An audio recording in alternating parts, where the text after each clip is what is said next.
Alléluia. Bienvenue à tous ce matin. C'est une grâce encore pour nous de nous retrouver ensemble dans la maison du Seigneur pour l'adorer, pour le glorifier et pour le permettre encore de se révéler dans notre cœur. Amen. Je crois que c'est un moment très important pour nous d'entendre l'Évangile. C'est là que le Seigneur veut parler à notre cœur. C'est là qu'il veut agir dans nos vies. C'est là qu'il veut nous rendre libres. C'est pourquoi ce matin, allons nous approcher de lui avec foi, avec un cœur ouvert, pour que l'Esprit de Dieu puisse nous parler. Et je suis sûr que nous tous qui sommes là, nous désirons entendre la voix du Seigneur. Nous désirons entendre sa voix et nous désirons en même temps qu'il nous touche, qu'il se manifeste à travers de sa parole pour produire en nous la liberté, pour être libre. C'est pourquoi ce matin, allons nous approcher de lui et allons le louer, allons l'adorer de tout notre cœur. Alléluia.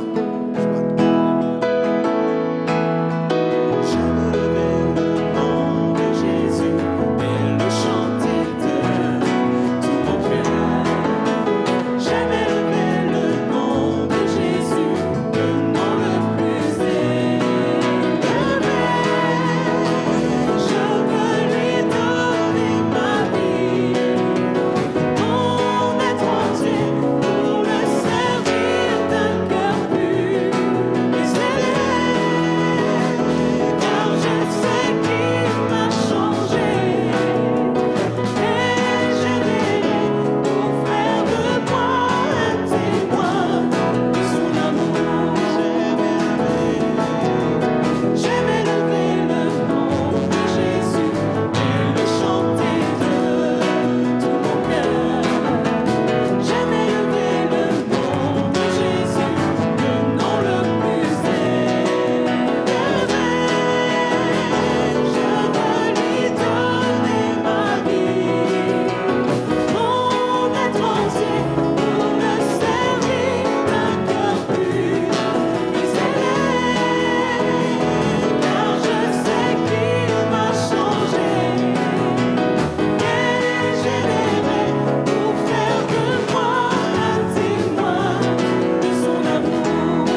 message de la croix,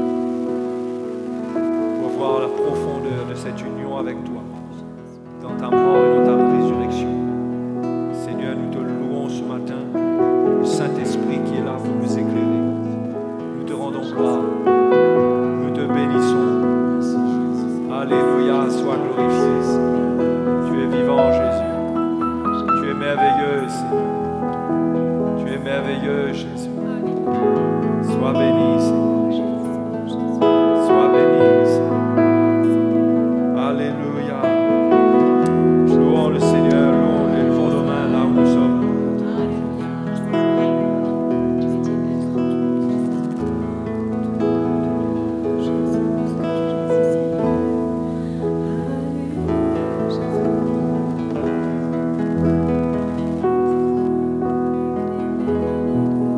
Alléluia.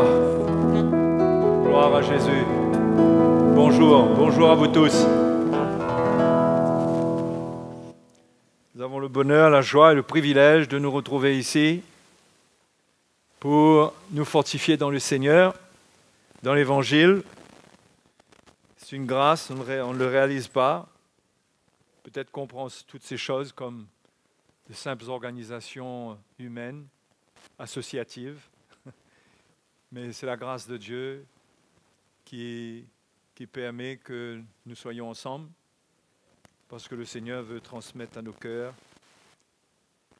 son message, son évangile, et il nous donne l'occasion aussi de venir l'adorer, le chercher, parce qu'en le faisant, nous pouvons recevoir la vie de lui pendant que nous l'adorons. Hein? Alléluia. Donc, j'aurais aimé lire avec vous dans Jean chapitre 11. Vous parlez de la résurrection de Lazare. Pas entièrement la résurrection de Lazare, mais on va partir de là pour parler un peu sur la résurrection du Seigneur. Et dans Jean chapitre 11, Lazare est donc mort et Jésus est retourné auprès de la famille. Et lorsqu'il arrive au verset 20, lorsque Marthe apprit que Jésus arrivait, elle alla au-devant de lui, tandis que Marie se tenait assise à la maison. Marthe dit à Jésus, « Seigneur, si tu avais été ici, mon frère ne serait pas mort. Mais maintenant même, je sais que tout ce que tu demanderas à Dieu, Dieu te l'accordera. » Regardez bien qu'elle dit, tout ce que tu demanderas à Dieu, Dieu te l'accordera. Et Jésus lui dit, ton frère ressuscitera. Et elle répond, je sais, lui répondit Marthe, qu'il ressuscitera à la résurrection au dernier jour. Jésus lui dit, je suis la résurrection et la vie. Celui qui croit en moi vivra, même s'il meurt. Et quiconque vit et croit en moi ne mourra jamais. Crois-tu cela? Elle lui dit, oui Seigneur, je crois que tu es le Christ, le Fils de Dieu, qui devait venir dans le monde. Hein? C'est drôle comment Marthe n'arrive pas à répondre simplement à la question du Seigneur. Et quand le Seigneur lui dit qu'il est la résurrection et la vie et que son frère va ressusciter, elle ne saisit pas que ce n'est pas une promesse, juste une promesse à venir, une promesse future. C'est ce que le Seigneur lui dit là, pour la circonstance. Et elle va dire au Seigneur, alors que le Seigneur lui dit, est-ce que tu crois que quiconque vit et croit en moi ne mourra jamais? Crois-tu cela? Elle lui dit, oui Seigneur, je crois que tu es le Christ, le Fils de Dieu. Est-ce que ça veut dire qu'elle comprend qu'à cause de cela, celui qui vit et croit en Jésus ne mourra jamais? Mais Marthe n'a pas une réponse claire pour s'accrocher à ce que le Seigneur est en train de lui dire là pour le moment présent. Et ça, c'est important.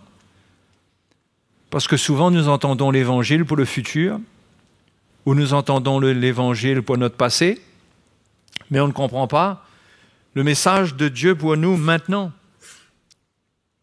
La situation actuelle, c'est que Lazare est mort. Et Marthe a un élan de foi qui est extraordinaire.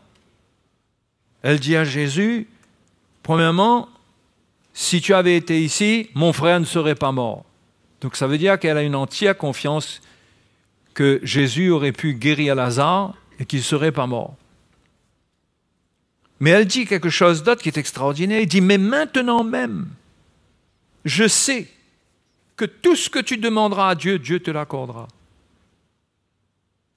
Pourquoi est-ce qu'elle dit cela, si ce n'est que d'espérer que Lazare ressuscite? Puisque Lazare est mort. Et on voit que le Seigneur lui dit, ton frère ressuscitera. Elle vient de demander tout ce que Jésus va demander à Dieu, Dieu lui accordera. Et Jésus lui dit, ben voilà, ton frère ressuscitera.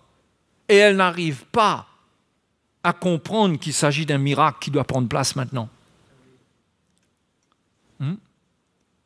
Et le miracle, c'est pour Lazare qui est mort et qui doit ressusciter maintenant.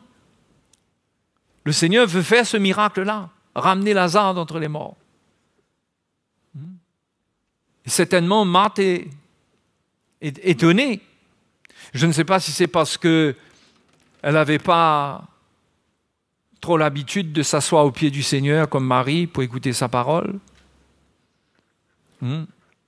Mais peut-être que la parole du Seigneur n'avait pas brûlé dans son cœur comme celui de Marie. Peut-être qu'il y avait un manque de communion avec la parole de Dieu en Jésus, manque de communion avec Jésus lui-même. On le sait, dans l'évangile de Luc, il nous est raconté quand le Seigneur leur rendait visite, comment Marthe s'occupait à faire la vaisselle, les tâches ménagères, et qu'elle se plaignait même que sa sœur ne l'assistait pas. Eh bien, cette Marthe, elle ne va pas arriver à croire dans la parole du Seigneur qui est pour le temps présent, pour le temps immédiat. Ton frère ressuscitera. Je sais qu'il ressuscitera au dernier jour. Mais Jésus lui dit, je suis la résurrection et la vie. Vous voyez, le Seigneur n'allait pas être la résurrection et la vie après sa mort. Il allait ressusciter parce qu'il est la résurrection et la vie. C'est ce qu'il est. Quand il est venu sur cette terre, il est venu avec ça. Il est la résurrection et la vie. La mort ne pouvait pas mettre la main sur lui. Il le savait. Et c'est pourquoi il dit que quiconque vit et croit en moi ne mourra jamais. Il y a des gens qui se sont moqués de cela pour dire que les chrétiens sont assez stupides pour croire qu'on ne meurt jamais. Mais c'est vrai qu'on ne meurt jamais. D'ailleurs, tous les hommes ne meurent jamais. Quand un homme meurt, en réalité, il ne meurt pas. Ça, c'est certain que quelqu'un qui meurt, son esprit n'entre pas dans un coma. Il est conscient qu'il meurt et qu'il quitte cette terre. Mais la mort parle de la séparation d'avec Dieu. Le chrétien, lui, celui qui appartient à Jésus, au lieu d'aller dans le lieu de perdition, cette mort spirituelle, qui est la continuation de son état, il va vivre avec Christ parce que Christ est la résurrection et la vie. Et parce que Jésus vit et que la vie de Jésus vit en lui, lui aussi ne peut pas mourir. Mais il va avec le Seigneur. Il dit, celui qui vit et croit en moi ne mourra jamais. Et Jésus va faire la démonstration en ressuscitant Lazare. C'était juste une illustration de cette vérité. Il donne la preuve à Marthe et à Marie qu'il est la résurrection et la vie, et à nous aussi. pour nous rassurer dans notre vie. Mais nous aussi, nous avons un problème. C'est que nous ne comprenons pas le message de la résurrection. Et l'Église a un problème parce que l'Église est dans l'ignorance du message de la résurrection. Pas du message de la résurrection d'entre les morts, mais comment la résurrection peut affecter notre vie aujourd'hui. Nous avons besoin de la résurrection du Seigneur aujourd'hui. C'est-à-dire que nous avons besoin de la vie de résurrection du Seigneur. Cette vie dans laquelle il est ressuscité. Cette vie qui a échappé des griffes du diable, sur laquelle l'ennemi n'a pas pu mettre sa main. Cette vie-là, elle est pour nous. C'est pourquoi le diable ne peut pas nous toucher. Même la mort peut atteindre le corps d'un chrétien, bien sûr. Mais ne peut pas l'atteindre dans son esprit, parce que au fond de lui, sa nouvelle naissance est une expérience de résurrection. Vous saviez ça, vous? Si vous allez dans Éphésiens chapitre 2, vous trouverez cela. Éphésiens chapitre 2. Premièrement, Paul montre l'état des chrétiens avant leur conversion.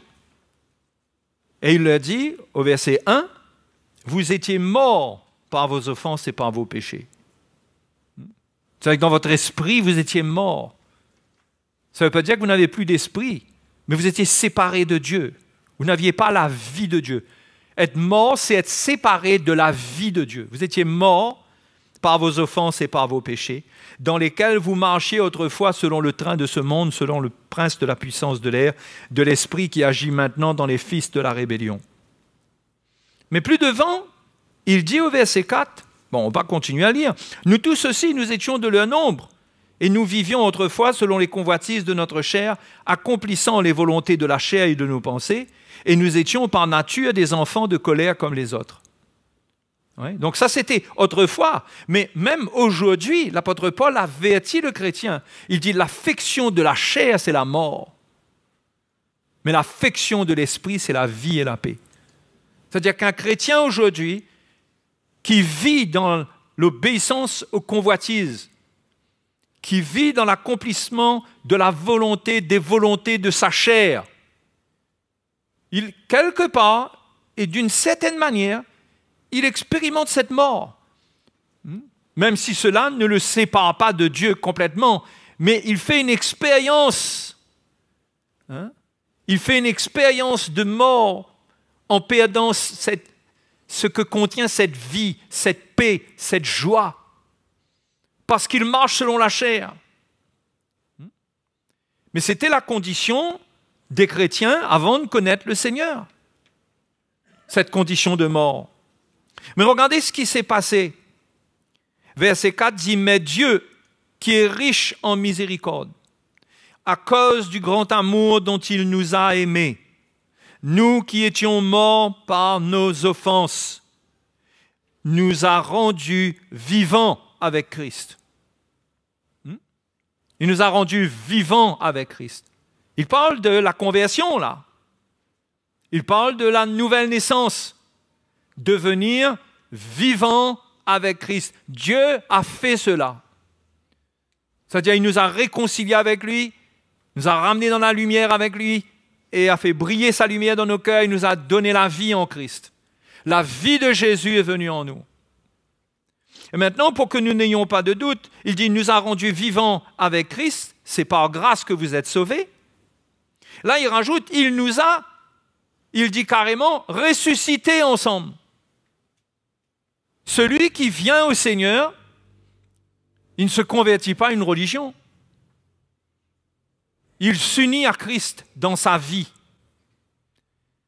Il s'unit à Christ dans sa mort et dans sa résurrection. Parce que pour accéder à ce miracle, il faut qu'il croie dans la mort du Seigneur, parce que les deux sont indissociables. La mort et la vie, ou la mort et la résurrection sont indissociables. Si on veut la vie qui est dans la résurrection, il faut passer par la mort qui précède la résurrection. C'est pourquoi celui qui veut la vie de résurrection, celui qui veut naître de nouveau, il doit premièrement croire en Jésus-Christ, le Sauveur, celui qui le sauve de ses péchés, qui lui pardonne ses péchés. Et Jésus est mort à la croix à cause de nos péchés. Il a détruit nos péchés afin de nous faire entrer dans la vie avec lui. Donc celui qui croit dans le sacrifice de Jésus, il expérimente la fin de ses péchés, la fin de ce que le péché représente dans sa relation entre Dieu et lui. L'Épître aux Hébreux parle de Jésus qui est apparu afin d'abolir le péché. Tout ce que le péché comporte comme moyen de condamnation, comme destruction, moyen de mise à mort, il cesse d'expérimenter cela dans son cœur, dans son esprit. Il est ressuscité, il vit une vie nouvelle qui commence dans son cœur, la vie de résurrection du Seigneur. Et cette parole est vraie. Il nous a ressuscités ensemble et nous a fait asseoir ensemble. Maintenant, nous sommes ensemble dans les lieux célestes, en Jésus-Christ. C'est comme si que nous avons deux vies qui sont unies. Nous avons une vie avec le Seigneur, nous sommes ressuscités avec lui, et nous avons ce corps qui n'est pas ressuscité parce que pour être ressuscité, lui aussi doit mourir, ou bien il faut que le Seigneur vienne, et dans ce cas, le corps sera changé en un clin d'œil. D'accord? Mais ce corps doit passer par la mort. Ce corps est une vie, c'est la vie que nous vivons sur terre. Nous vivons dans ce corps.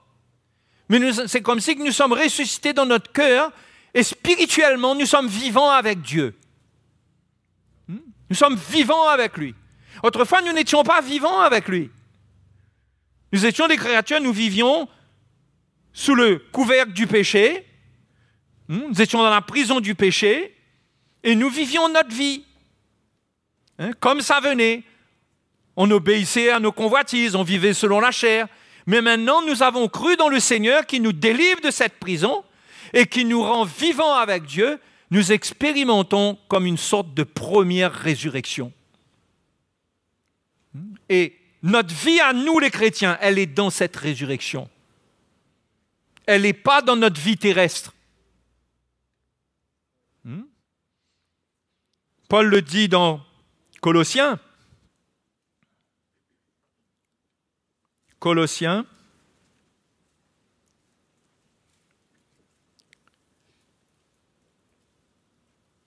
chapitre 3.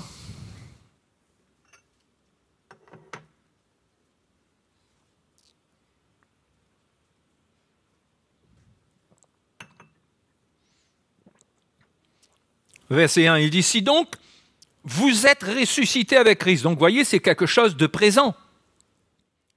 Il ne parle pas de quelque chose qui vient là. Tout le monde est d'accord? Mais bien sûr, il ne parle pas de la résurrection du corps qui va suivre plus tard, si le chrétien meurt. Mais là, il ne parle pas de la résurrection du corps, il parle de notre retour à la vie avec Dieu, par la résurrection de Christ. Si donc vous êtes ressuscités avec Christ, cherchez les choses d'en haut, voilà où est votre vie. Cherchez les choses d'en haut, où Christ est assis à la droite de Dieu. Cherchez ce qui a de l'importance pour Dieu, ce qui existe en Christ. Dans l'Épître aux Éphésiens, au 1er chapitre, Paul dit que le Père nous a bénis de toutes sortes de bénédictions spirituelles en Christ. Là où nous sommes ressuscités, il y a des bénédictions spirituelles, pas des bénédictions matérielles. Les bénédictions matérielles, c'est sur la terre. Il dit donc, si vous êtes ressuscités avec Christ, cherchez les choses d'en haut, où Christ est assis à la droite de Dieu. Et on vient de le lire dans Éphésiens, il nous a fait asseoir dans les lieux célestes, ensemble avec lui dans les lieux célestes. On est assis. On est dans le repos. On n'a plus à craindre. On a la paix avec Dieu. C'est ça que ça veut dire. OK? Il dit donc, attachez-vous aux choses d'en haut et non à celles qui sont sur la terre. C'est ça qu'on a besoin de comprendre, les frères et sœurs. Notre vie commence par une résurrection qui se passe en nous. Et quand cette vie commence, la continuation ou la continuité de cette vie, il faut la chercher là où on a été ressuscité. Là où on est ressuscité actuellement, là où on est vivant. C'est-à-dire, il y a des choses en Christ, il y a des bénédictions spirituelles. Il y a des choses extraordinaires que Dieu a préparées pour nous. Et aujourd'hui, nous avons accès à ces choses en Christ dans les lieux célestes. Parce que dans notre cœur, nous sommes ressuscités avec lui. Mais si nous cherchons les choses de la terre, nous recommençons à construire notre vie d'avant. Parce que Dieu nous retire de la vie terrestre pour nous amener dans la vie céleste. C'est rétrogradé que d'expérimenter la vie de résurrection et de retourner à une vie terrestre, c'est-à-dire à une vie charnelle, et ne pas voir qu'on est ressuscité et que c'est ça notre vie. Paul le dit au verset 3, il dit « Quand vous êtes morts et votre vie est cachée avec Christ en Dieu. » Pourquoi est cachée? Parce que le monde ne voit pas ça. Hein? Le monde ne voit pas ça. Votre collègue de travail ou votre famille a peut-être constaté un changement dans votre vie, mais ça ne va pas plus loin. Leur conclusion, ça va peut-être être ta religion te fait du bien, continue. Hein? Mais ils ne peuvent pas comprendre parce que cette vie, elle est cachée à l'intelligence humaine, aux yeux de l'homme. Nous qui avons vécu, ceux qui ont vécu cela, c'est ça qu'il faut être sûr qu'on a expérimenté. Pas un changement de religion, mais une conversion de cœur. Il y a une vie en nous. Nous qui avons expérimenté cette vie, nous savons que nous sommes ressuscités avec lui. Et là, maintenant, le combat, c'est un combat entre la chair et l'esprit. C'est un combat entre continuer à vivre sur la terre pour la terre, ou bien chercher les choses d'en haut, s'attacher aux choses d'en haut, là où notre vie est cachée, là où il y a la vraie vie. Nous, notre vie à nous n'est plus sur la terre. Nous vivons sur la terre, bien sûr. Nous faisons tout ce que nous avons besoin de faire, qui est sain, qui est correct sur la terre. Mais notre vie, notre avenir, il n'y a rien de terrestre dedans. Quand quelqu'un meurt, il part, il laisse tout derrière. Sa vie est à venir. Elle est présente dans la résurrection qu'il a expérimentée par la nouvelle naissance, mais elle est aussi à venir quand cette personne va ressusciter, son corps va ressusciter, ce chrétien entrera dans la gloire de Dieu pour vivre définitivement la vie d'en haut. Mais en attendant, il a le choix. Il peut choisir qu'est-ce qu'il veut vivre. La vie d'en haut ou la vie d'ici-bas? Il veut marcher selon l'esprit ou marcher selon la chair? Mais si on veut goûter à la vie d'en haut, à la résurrection, si on veut goûter à ça, il faut chercher les choses d'en haut. Ce n'est pas dans les choses d'ici-bas qu'on va trouver les choses d'en haut. Ce n'est pas dans les choses d'ici-bas qu'on va trouver la vie d'en haut. Dans les choses d'ici-bas, on va trouver la vie d'ici-bas. Qui comprend? C'est pourquoi un chrétien qui vit une vie charnelle, terrestre, il expérimente une mort en lui. C'est-à-dire qu'il n'est pas bien. Il est sur le déclin, il est sur une pente. S'il persévère, il ne sera pas bien, il sera de moins en moins bien, et il peut même finir complètement découragé. Et même abandonner la foi, tellement il ne va plus ressentir cette vie de résurrection en lui. Donc le grand combat de la foi, c'est de s'attacher aux choses d'en haut, c'est de chercher les choses d'en haut. Et comment on vit les choses d'en haut? Comment on va vivre ces choses? Il faut les chercher. Et il faut continuer à mettre à mort notre nature charnelle, terrestre. Il faut renoncer à elle pour mettre en pratique l'Évangile qui nous donne accès aux choses d'en haut. Et c'est là qu'on va goûter à la vie d'en haut. Hey! Et ça, c'est le combat du chrétien tous les jours. C'est pourquoi Jésus a dit qu'il faut prendre sa croix tous les jours. Tous les jours qu'il faut prendre sa croix. Tous les jours, il faut renoncer à nous-mêmes. Tous les jours, il nous faut réaliser, aujourd'hui, je ne peux pas vivre pour moi. Je ne peux pas m'attacher aux choses terrestres. Oui, j'ai un travail, je dois travailler, oui. Oui, j'ai des responsabilités terrestres. Oui, j'ai des devoirs de citoyen, ou je ne sais pas trop comment on peut appeler tout cela encore. Tout ce qui fait la terre, c'est vrai. Mais ma vie, Jésus l'a dit pour lui, mon royaume n'est pas de ce monde. Mais nous, on a été unis au Seigneur. Notre royaume n'est pas de ce monde. Et si nous vivons une vie comme si notre royaume est de ce monde, nous vivons selon la chair. Nous perdons la connexion avec la résurrection de Christ, avec la vie. Et nous allons transporter un mal-être. Nous allons entrer dans la dépression. Nous allons être malades intérieurement. La vie chrétienne consiste à faire mourir ce qui est charnel pour vivre ce qui est terrestre, pour vivre ce qui est céleste. Quand vous êtes mort et votre vie est cachée avec Christ en Dieu, quand Christ, votre vie, paraîtra, alors vous paraîtrez aussi avec lui dans la gloire. Hein? Votre vie est cachée avec Christ. C'est-à-dire, c'est votre vie. Vous êtes né de nouveau. C'est caché avec Christ.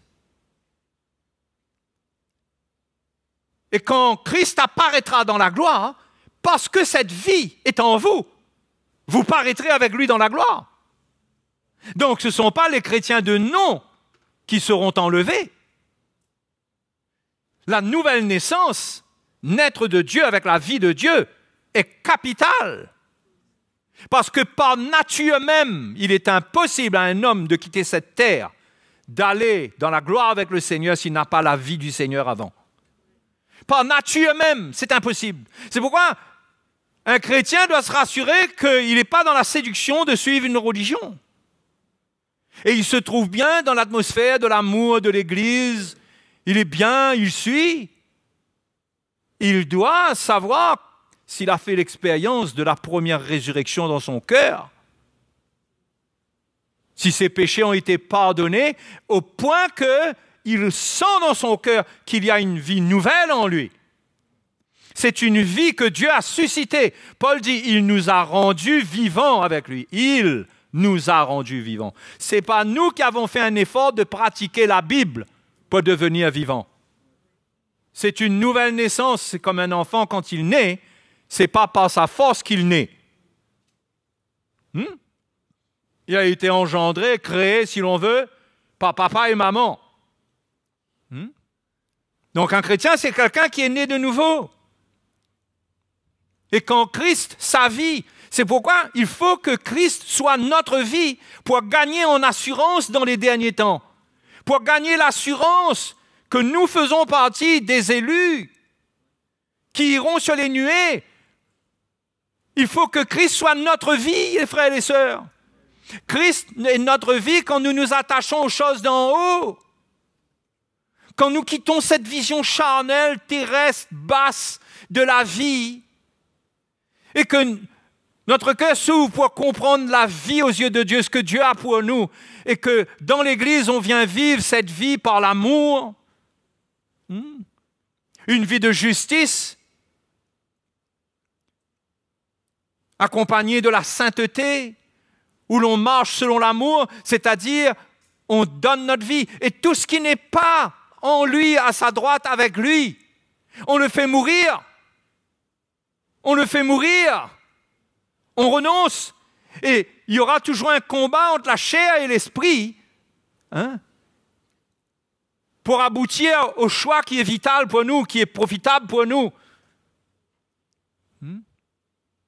C'est pourquoi nous devons fortifier notre esprit. Nous devons chercher les choses d'en haut pour être capables de vivre les choses d'en haut. Parce qu'on ne peut pas vivre les choses d'en haut sans être fortifié par l'esprit. Si on vit d'une manière charnelle et que Dieu n'est pas à l'œuvre en nous pour nous délivrer de notre vie terrestre et charnelle, on reste charnel. Et on est malheureux, on est misérable. Et tout ce qui est charnel est visible, est évident. Au verset 5, l'apôtre Paul dit « Faites donc mourir ce qui dans vos membres est terrestre. » Faites mourir ce qui est terrestre. Ce que vous voyez dans votre chair qui est terrestre, vous savez que c'est terrestre parce que vous avez l'Évangile qui vous enseigne ce qui est céleste. Et dans la comparaison, vous savez que ça, c'est pas là-haut, ça. Et l'Évangile me montre ce qui est là-haut. Donc là, vous comprenez que vous êtes possesseur de quelque chose qui n'est pas pur, qui n'est pas propre au royaume de Dieu. Qu'est-ce que vous avez à faire avec ça? Faire mourir cette chose. Renoncer à elle. Ne pas la vivre. Aller dans le sens contraire. C'est ça, prendre sa croix. Faire mourir sa chair. Et c'est ça la vie chrétienne. Et quand on fait cela, on expérimente la vie de résurrection là où on est ressuscité avec Christ. Et on devient bien, on devient un chrétien joyeux, on est un chrétien en paix. On transporte l'amour de Dieu en nous. Pourquoi? Parce qu'il y a l'amour à la droite de Dieu en Christ. Il y a l'amour. Il y a la paix, il y a la joie. Il y a un psaume qui dit « Il y a d'abondantes joies devant ta face ». À la droite de Dieu, il y a des délices éternelles. À la droite de Dieu, là où nous avons été bénis de bénédictions spirituelles. Mes frères et mes sœurs, posez-vous la question, pourquoi? Pourquoi est-ce qu'on ne goûte pas ça avec abondance? Puisque Jésus a dit, je suis venu afin que les brebis aient la vie et qu'elle l'ait en abondance. Ça dépend pour qui on vit, pourquoi on vit. Le problème, c'est qu'on vit trop d'une manière terrestre, d'une manière charnelle. Même l'Église même peut devenir pour nous un style de vie charnel religieux. Parce que c'est facile de vivre la vie de l'Église comme une vie de religion. Et c'est ce que la chair veut. La chair veut se retrouver. La nature de la chair dans l'homme veut se retrouver dans ce qu'on est en train de vivre. Elle veut pas souffrir, elle veut vivre. Donc, on peut se retrouver, si on n'est pas éclairé de l'Évangile, à vivre la vie de la chair au milieu de l'Église. Mais dans l'esprit, en réalité, il y a une mort qui nous anime. Parce que si on vit comme ça, si on vit d'une manière terrestre, charnelle, on n'aura pas de vie en nous, on n'aura pas de paix, on n'aura pas de joie, on va être triste.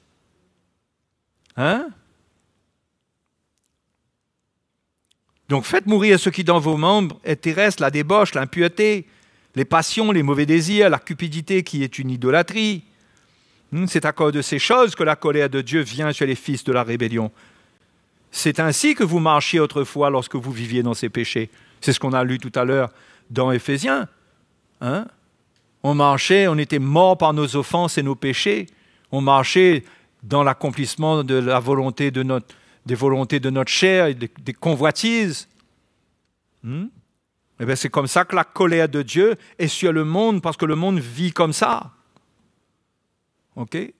C'est parce que les gens refusent l'Évangile, ils veulent vivre cette vie-là, mais un chrétien n'est pas appelé à développer le style de vie d'un fils de rébellion. Il ne doit pas devenir un fils de la rébellion, mais un fils de la soumission à Dieu, si on prend le contraire. Non? Il dit, mais maintenant, renoncez à toutes ces choses. Voilà. Faites mourir les choses qui sont terrestres. Renoncez à toutes ces choses, à la colère. Dis pas que la colère, c'est la vie. Tant qu'on sera sur terre, on aura de la colère. C'est vrai que ça se manifeste de temps à autre. C'est vrai. Mais ça ne peut pas prendre le dessus sur ma vie. Ça ne peut pas être ma vie. D'être en colère tous les jours. D'être en colère avec mes enfants, d'être en colère avec mon mari, ma femme, d'être en colère. Et puis je suis chrétien, j'ai une Bible. Non, il faut renoncer à ça. Parce que la colère va te priver de la vie d'en haut. C'est quelque chose de terrestre qui appartient à l'homme pécheur. Renoncer à la colère, à l'animosité, le cœur qui se gâte, si vous voulez, à la méchanceté, au mal, à la calomnie, les paroles mauvaises, aux paroles équivoques qui pourraient sortir de votre bouche. Voilà toutes les choses terrestres. Ne mentez pas les uns aux autres, vous étant dépouillés du vieil homme et de ses œuvres, et ayant revêtu l'homme nouveau qui se renouvelle dans la connaissance selon l'image de celui qui l'a créé. Vous voyez, l'homme nouveau, c'est l'homme qui est ressuscité. Qui est ressuscité avec Christ. Revêtez-le. Parce que maintenant, on est ressuscité avec Christ, on est assis dans les lieux célestes. Maintenant, on est assis dans les lieux célestes. On doit revêtir sa vie. C'est-à-dire que sa vie doit devenir maintenant notre vie. Sa douceur doit devenir notre douceur. Son amour doit devenir notre amour. Et sa paix deviendra notre paix et sa joie deviendra notre joie.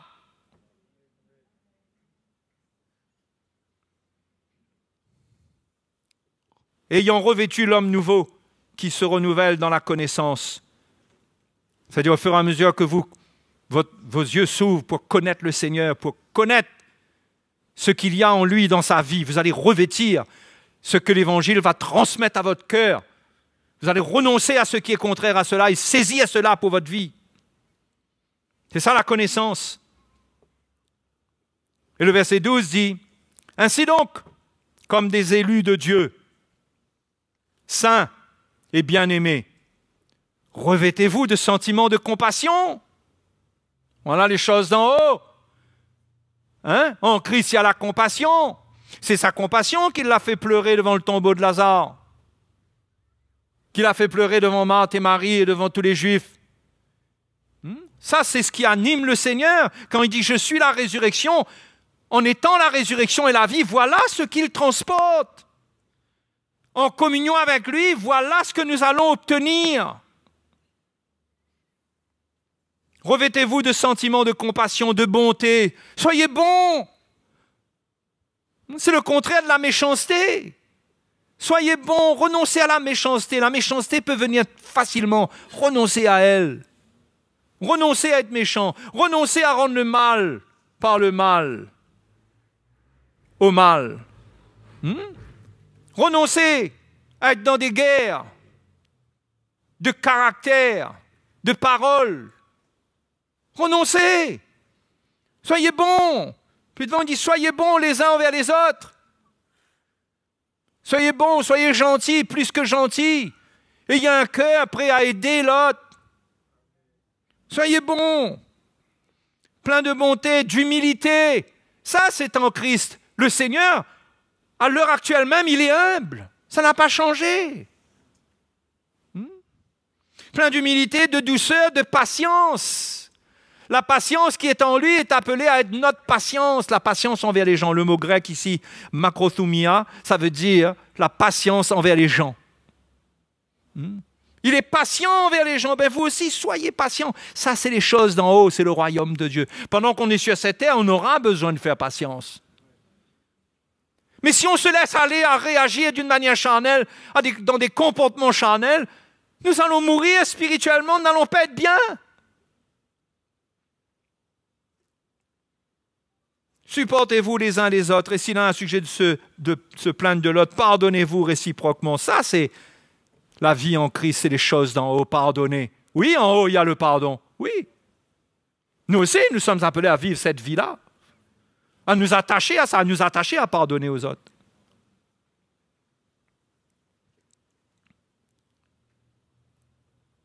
Pardonnez-vous réciproquement, de même que Christ vous a pardonné, pardonnez-vous aussi. Mais par-dessus toutes ces choses, revêtez-vous de l'amour qui est le lien de la perfection, et que la paix de Christ à laquelle vous avez été appelés pour former un seul corps règne dans vos cœurs et soyez reconnaissants.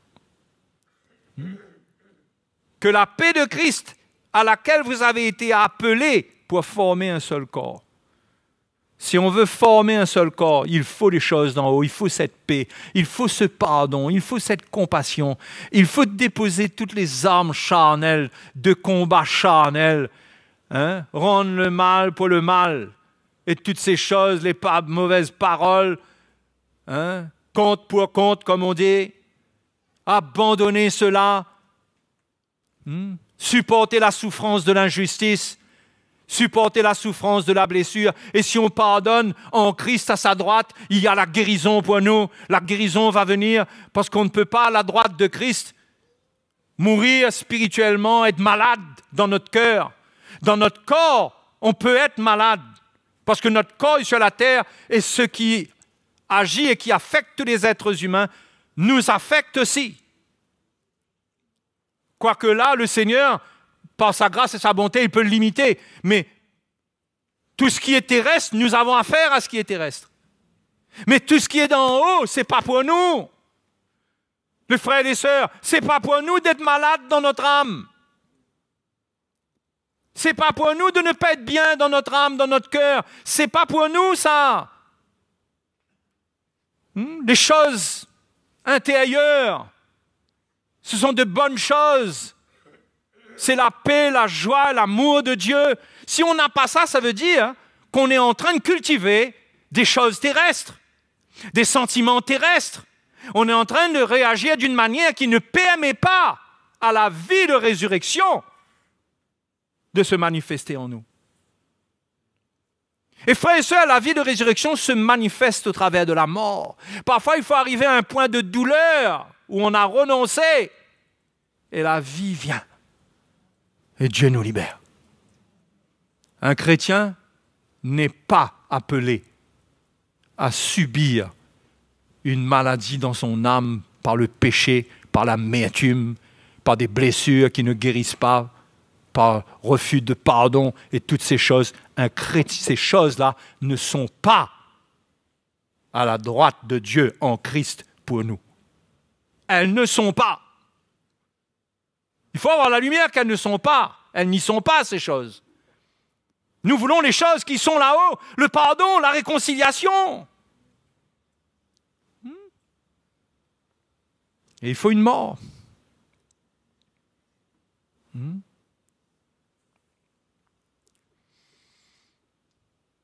Et soyez reconnaissants, qu'il dit. Que la paix à laquelle vous avez été appelés pour former un seul corps règne dans vos cœurs. Règne dans vos cœurs. Vous voyez, quand on vit la vie d'en haut, on s'attache aux choses d'en haut. La paix qui est en haut règne dans nos cœurs. Elle prend le dessus, elle domine. On peut être un petit coup troublé, mais l'eau va redevenir limpide. Parce qu'on est en même temps dans les lieux célestes et sur la terre par notre corps. Notre vie sur cette terre fait que, comme Jésus l'a dit, la poussière peut encore salir nos pieds. C'est pourquoi celui qui est lavé, il n'a besoin que de se laver les pieds. Parce qu'il a déjà été lavé par le Seigneur, c'est ses pieds. Nos pieds, ça parle de notre vie qui touche la terre. Ça peut se salir, mais ça se lave. Ça se lave. On se repent. On se repent et ça se lave dans le sang de Christ. Mais notre vie intérieure, elle doit être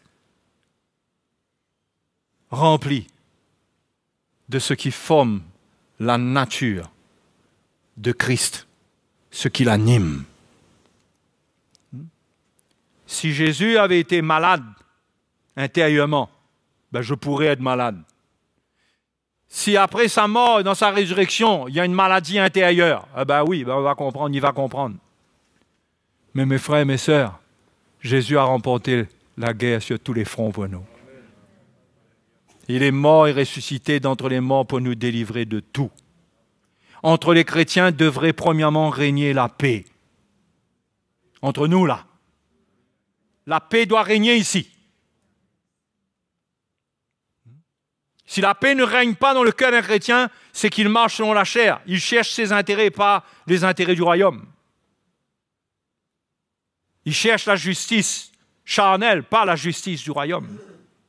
la paix au milieu de nous doit régner. Et par la paix, l'amour doit prendre place, le lien. La paix permet de construire le lien de la perfection, l'amour les uns envers les autres, à partir de la paix. S'il n'y a pas de paix, il n'y aura pas d'amour. Vous pensez bien.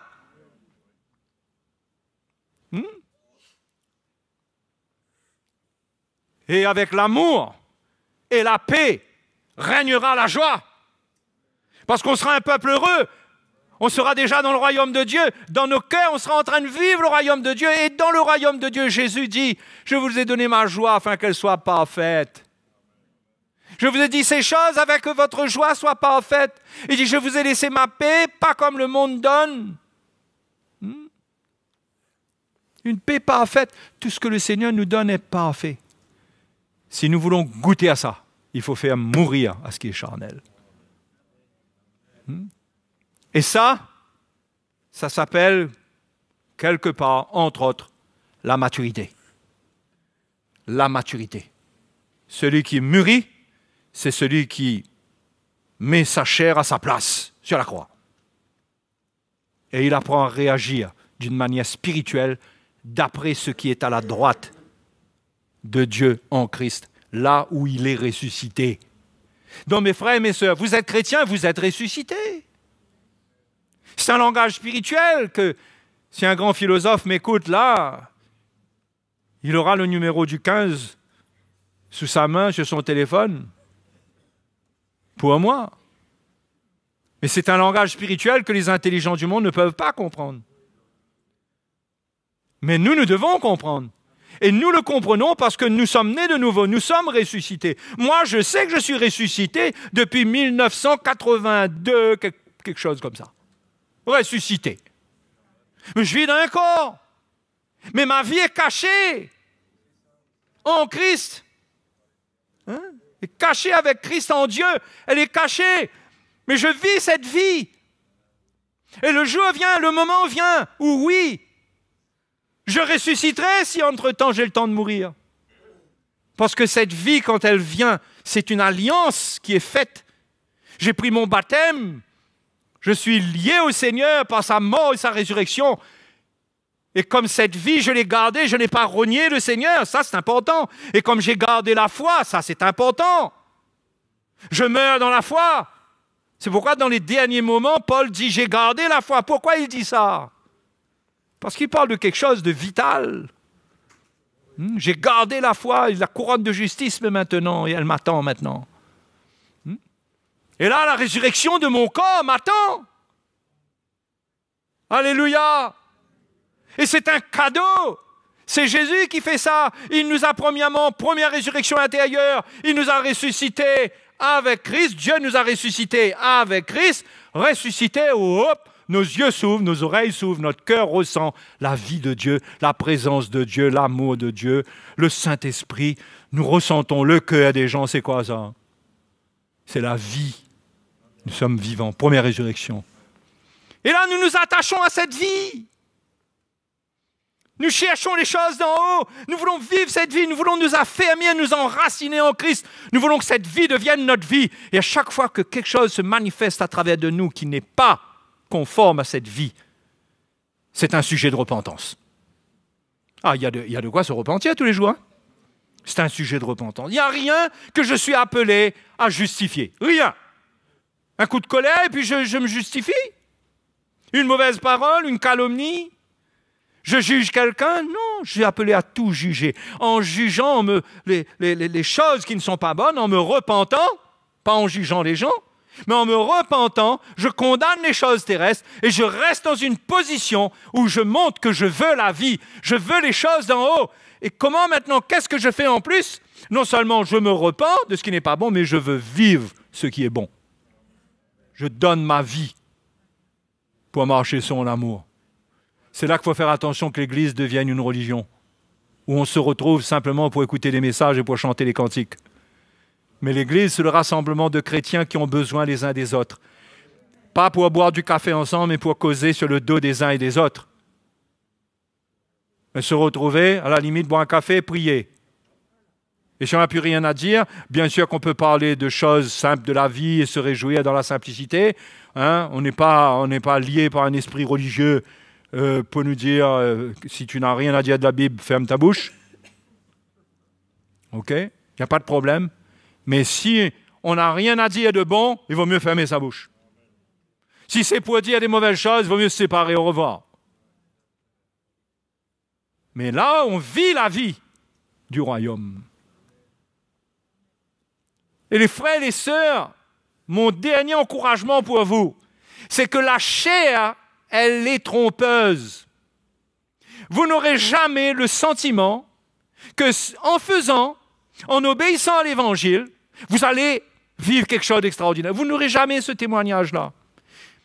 Vous le ressentez lorsque vous écoutez l'Évangile, votre cœur dit Amen, mais il n'y a rien en vous pour vous dire « Ah, c'est merveilleux, là je vais te donner ma vie, ça va être extraordinaire. » Il y a toujours ce côté « Pourquoi tu y vas? Pourquoi faire ?» Il y a toujours cette barrière. C'est là qu'il faut la foi. La foi, ça veut dire ma chair me fait ressentir une chose, mon cœur m'a enseigné autre chose dans l'Évangile, je fais le pas. J'obéis. C'est là que l'obéissance de la foi. Dans Romains, Paul parle au début et à la fin de l'obéissance de la foi. J'obéis. Et quand j'obéis, je m'attache aux choses d'en haut. Je sème pour les choses d'en haut. Hein? Et je suis en train de semer de magnifiques fleurs célestes dans un jardin quelque part, qui sont bons. Hein? Et dans mon cœur, je me sens bien. Mon cœur est comme un jardin arrosé, où il sent bon parce qu'il y a les fleurs du Seigneur qui ne sont pas polluées. Je ressens en moi. Et ça, c'est appelé à grandir, à grandir, à grandir. Mais il y aura toujours, bien sûr, des afflictions, des choses qui nous font mal, parce que ce qui est humain reste attaché à notre personne. Seront toujours dans ce combat-là, mais la vie d'en haut doit l'emporter sur la vie d'ici-bas. C'est ça la course chrétienne. On court vers le but, se détacher d'ici-bas, s'attacher en haut. Quand on s'attache en haut, on prend le relais dans la main du Seigneur et on court. On court. Hein? Et on sera bien. Alléluia. Gloire à Jésus. Gloire à Jésus. Devenez des chrétiens obéissants. Ne participez pas au commérage, aux médisances, au jugement. Montrez, manifestez-vous pour vous rendre utile. C'est ça le royaume, se rendre utile. Hein? Servir, c'est ça. Et je vous encourage à entrer dans cette vie, à ne pas vous cacher derrière votre personnalité, hein? À ne pas vous cacher derrière ce que votre papa, votre maman vous a transmis, à ne pas vous cacher derrière votre passé. Hein? Non. Non, non. Vous êtes une nouvelle créature, vous êtes ressuscité avec Christ.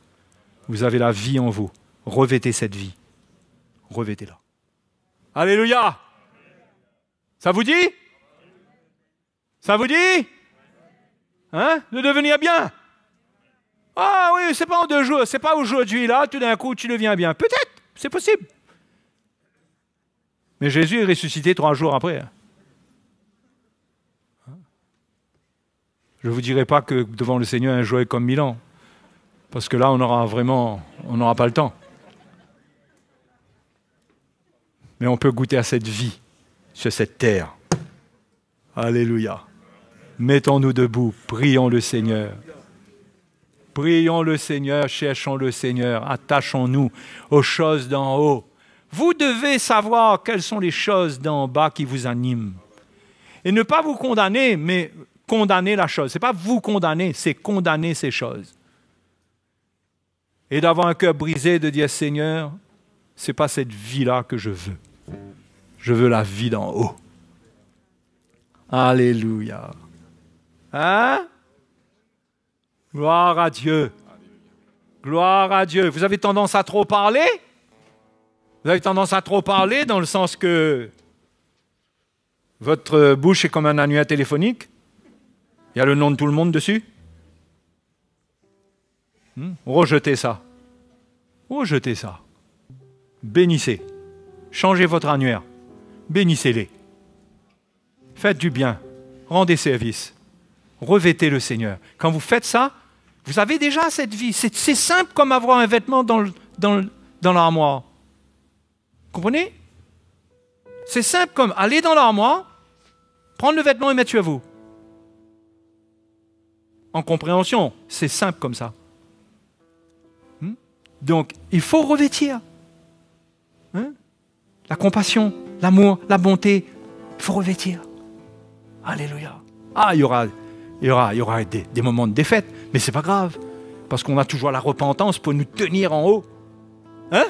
On a toujours la repentance pour nous garder, pour garder notre tête hors de l'eau, respirant dans les lieux célestes. Alléluia.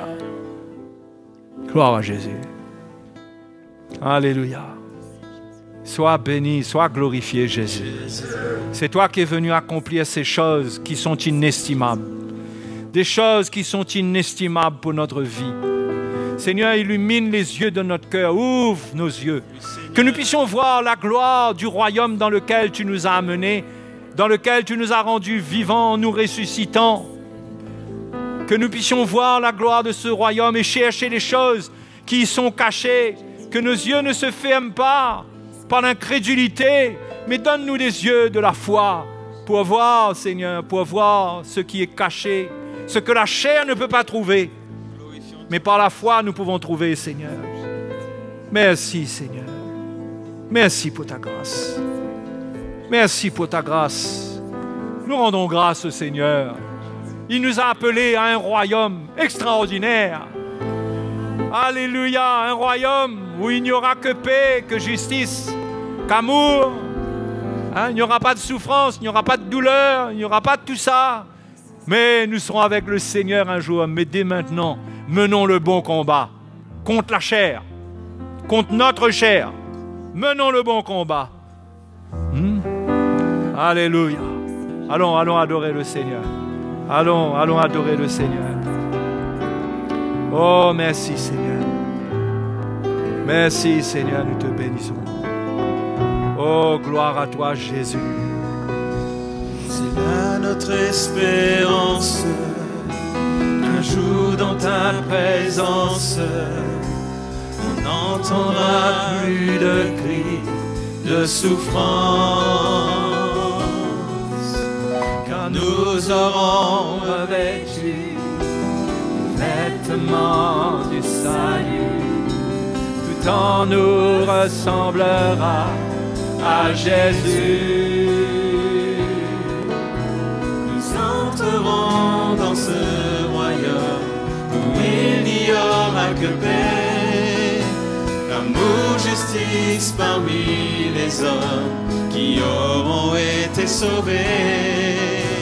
Nous entrerons dans ce royaume où il n'y aura que paix, l'amour, justice parmi les hommes qui auront été sauvés. Quelle est ton espérance? Est-ce que dans tes souffrances, tu vois venir le temps des récompenses? Garde les yeux grands ouverts, car ce que tu as souffert ne reviendra plus troubler ta lumière. Nous entrerons dans ce royaume où il n'y aura que paix, Oh oui. amour, justice parmi les hommes qui auront été sauvés. Nous entrerons dans ce royaume où il n'y aura que paix, amour, justice parmi les hommes qui auront été sauvés. Alléluia. Gloire à toi, Jésus. Gloire à toi. Alléluia. Qui a une prière sincère ce matin à faire monter devant le Seigneur suite à l'évangile qui est venu vous éclairer? Quel désir est en vous? Qu'est-ce que ça a suscité? Profitez-en, parlez au Seigneur avec ce désir. L'Esprit dépose des choses dans nos cœurs, c'est pour que nous puissions prier selon la volonté de Dieu. Exprimons nos cœurs devant le Seigneur. Exprimons notre cœur devant lui. Il est vivant. Il est vivant. Il est vivant pour nous. Alléluia. Nous l'adorons, nous l'aimons. Que son nom soit béni. Il est notre Dieu, le Dieu de gloire, le Tout-Puissant, celui qui est fidèle, celui qui est fidèle. Alléluia. Merci Seigneur. Merci Seigneur. Gloire à toi Jésus. Gloire à toi. Gloire à toi Jésus. Alléluia. Merci Seigneur. Merci pour ta grâce. Merci pour ta grâce. Merci pour ta grâce. Alléluia. Si votre cœur s'est éloigné du Seigneur, levez vos mains vers le Seigneur.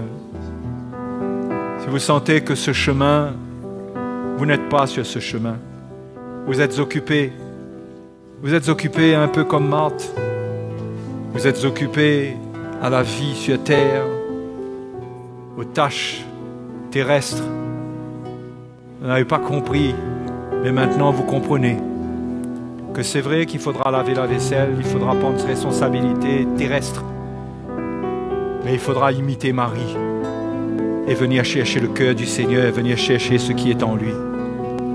Alléluia. Priez le Seigneur ce matin. Exprimez votre désir. Exprimez votre désir. S'il y a une repentance, repentez-vous. Si vous réalisez votre misère, repentez-vous. Ne passez pas de cette réunion à une autre réunion en attendant quelque chose d'autre, sans prendre ce que Dieu a pour vous ce matin. Ce qu'il a pour vous dépend de la sincérité de votre cœur. Priez-le. Priez-le. Adressez-vous à lui. Il est vivant, il entend nos prières ce matin. Alléluia. Alléluia. Gloire à Jésus. Gloire à Jésus. Gloire à Jésus. Merci Seigneur. Merci pour ta grâce. Alléluia. Oui Seigneur, tu es vivant. Tu es vivant. Alléluia. Tu œuvres Seigneur. Tu œuvres dans les cœurs aujourd'hui. Tu œuvres, Seigneur. Œuvre profondément, œuvre profondément. Ceux qui crient vers toi ce matin, Seigneur, visite-les. Oh Dieu, amène la foi dans les cœurs. Réveille la foi pour la résurrection. Réveille la foi dans les cœurs pour la vie de résurrection. Oh, que cette vie charnelle sera de plus en plus insignifiante pour nous. Elle sera de plus en plus insignifiante pour nous. Sans valeur, cette vie terrestre qui ne mène à rien, qui conduit tout le monde vers le même endroit, à la mort. Fini un jour, mais la vie d'en haut dans notre cœur nous conduit dans la vie éternelle avec le Seigneur. Alléluia. Nous avons cette espérance. Nous avons cette foi. Donc la foi d'aujourd'hui, c'est pour la résurrection d'aujourd'hui, la foi. L'espérance, c'est pour la résurrection qui vient. Vous avez compris la différence entre la foi et l'espérance? La foi, c'est pour vivre la vie de résurrection présente. L'espérance, c'est attendre la résurrection qui vient. Alléluia. Et payons le prix de la foi maintenant, parce que nous nous réjouirons plus tard. Nous nous réjouirons d'une joie ineffable et glorieuse. Ineffable et glorieuse. C'est-à-dire que personne ne peut expérimenter ça sur la terre. Mais ça vient.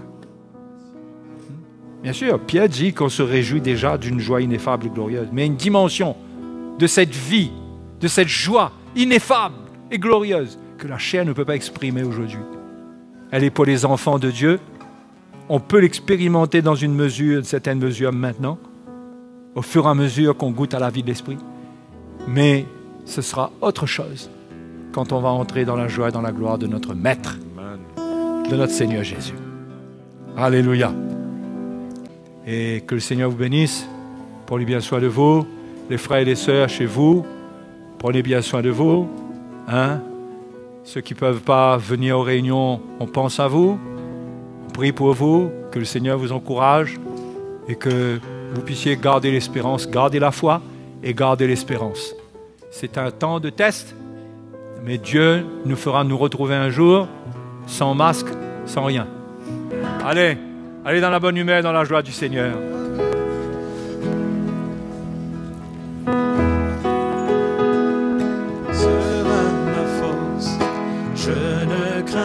Je ne chancelle point. Il est mon berger, non je ne crains rien. La joie du Seigneur est ma force. La joie du Seigneur, la joie du Seigneur, la joie du Seigneur est ma force. La joie du Seigneur, la joie du Seigneur, la joie du Seigneur est ma force. La joie du Seigneur sera ma force. Je me soutiendrai chaque jour. Je suis entouré de grâce et d'amour. La joie du Seigneur est ma force. La joie du Seigneur, la joie du Seigneur, oui, la joie du Seigneur est ma force. La joie du Seigneur, la joie du Seigneur, la joie du Seigneur est ma force. La joie du Seigneur est ma force. La joie du Seigneur est ma force.